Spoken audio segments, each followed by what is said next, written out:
I'm Jay Horton. I make movies that make money. This is how. Today we're talking about casting name talent in your independent movie, or cover box casting. What does that even mean? So you come across a movie on Netflix or Amazon that you've never heard of, but the art looks pretty cool and it stars a pretty decent past A or B lister. So you take a chance and you throw it on. Now, besides the fact that the movie turns out absolutely horrible, the actor you even turned the movie on for in the first place is hardly even in it. Out of a 90-minute runtime, the actor on the poster appears in 5 or 10 minutes of the movie. One producer I used to work with calls these his gotcha titles. And they've made dozens of movies that successfully employ this bait and switch tactic. Making and selling indies in today's climate is increasingly hard. It's hard to raise the money. It's hard to find locations you can afford. It's hard to find decent distribution. It's hard just to hold it together. And then if you are lucky enough to finish your movie, it's super hard to make any decent money. It's no wonder that producers resort to things like cover box casting to increase the odds of their movies making a profit. Now, let me qualify something. I don't think that there's anything wrong with adding name talent to your supporting cast to help sell a movie, but you shouldn't advertise that movie as starring that person. They shouldn't have top-line credit. But producers know that with this actor top-lining some decent cover art, the movie is much more likely to earn its money back. Even a few years back, you could make a mediocre indie movie for, say, $50,000, put somebody like in for a few minutes, and probably do okay. Those days are pretty much gone. A lot of the actors that these producers are using are now oversaturated to the point where they can actually hurt a movie's distribution chances or performance. I've overheard more than one distributor at AFM or Cannes say they'd scream if one more indie filmmaker walked in with a movie starring or Another problem with cover box casting is the disproportionate cost of the actor, especially when you're talking about a super low budget movie. At these levels, a producer may shell out over 30% of an incredibly low budget movie to cover the cost of the often inappropriate talent. This isn't like Universal paying Tom Cruise $20 million of a $200 million budget where they still have $180 million to make the movie. This is spending between like $6,000 to $10,000 of a $30,000 budget or $60,000 of a $100,000 budget and not having enough left to produce the movie at the base level it needs to be competitive.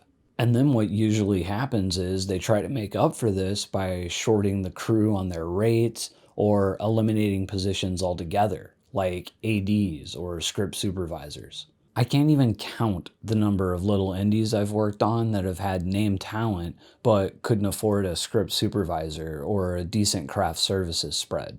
Now, all that said, there are legitimate ways to incorporate hiring name talent actors onto your low-budget projects. Instead of the old bait and switch, you can use audience expectations against them, like Janet Leigh in Psycho or Drew Barrymore in Scream. But if you do take that approach, don't list the actor in question as number one on the poster. Slip it in with an "and" credit, something like your movie starring No Name 1 and No Name 2, and then on the bottom line, and Richard Grieco. So I slipped into a few filmmaker groups last week and asked some other filmmakers what they thought about having name talent in their low-budget movies. Filmmaker tips for filmmakers. Name talent is definitely a plus in every aspect for an independent film, from getting financing to getting distribution. But name talent costs a lot of money, so getting no name talent is a great solution for independent filmmakers. Make a good film, create a buzz for the film, let your actors promote your film on social media, create a community of audience, let actors promote the film at festivals, at forums, etc. Then the no-name actor becomes a name actor, getting the eyeballs. In a better world, publicity is the name of the game. Yeah, I suppose so. A good strategy is to make a great, low, no-budget film with unknown actors. take that film to the studios and remake the film with proper financing and famous actors. A classic example is Robert Rodriguez, who made the El Mariachi with hardly any money and unknown actors. Miramax took that same film and remade it with Antonio Banderas in the lead. Well, first off, that was a super long shot, even back in the 90s. Rodriguez had won the lottery. Not to take away from his talent, but he did get lucky. He got really lucky.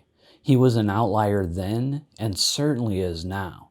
This kind of thing happens once in a blue moon. I can't even think of another famous example in the past 10 years. If anyone can, sound off in the comments below. It's always good to have name talent, but most new filmmakers that have been making it over the last few years started out making movies with no names whatsoever and worked their way up. If you are just starting out, films are not financially viable. You do them so you can work up to where they become financially viable. But if you've been making films for a while, then you probably need to start hiring some name talent. I agree with the first half of that comment wholeheartedly, but I refuse to fall in line with the whole indie movies aren't financially viable line of thinking. Sure, it's super hard, and more indie films do fail than succeed, but if you attack the business and marketing right, they are most certainly viable, even first films. Overall, name talent helps, but beware of the headaches that can come with it on set. Many names that will do indie films are not team players. They mess with your script, your schedule, your budget, and you don't get the same film. So choose wisely when selling out for marketability versus making the best film you can to artistically propel your career as a storyteller. Another issue that sometimes arises when you hire a name actor on a movie like this is they just don't want to be there. They came up on bigger, real projects and often don't want to give your little indie film the effort that it actually deserves. Now, to be fair, of the dozen or so name actors that I've worked with, this has only happened once or twice to me. Most name actors are going to be at least base level professional, but it is something to consider when you're first talking to them. If you want to learn how to make more money with your independent films, subscribe now. But whatever you do, keep making movies.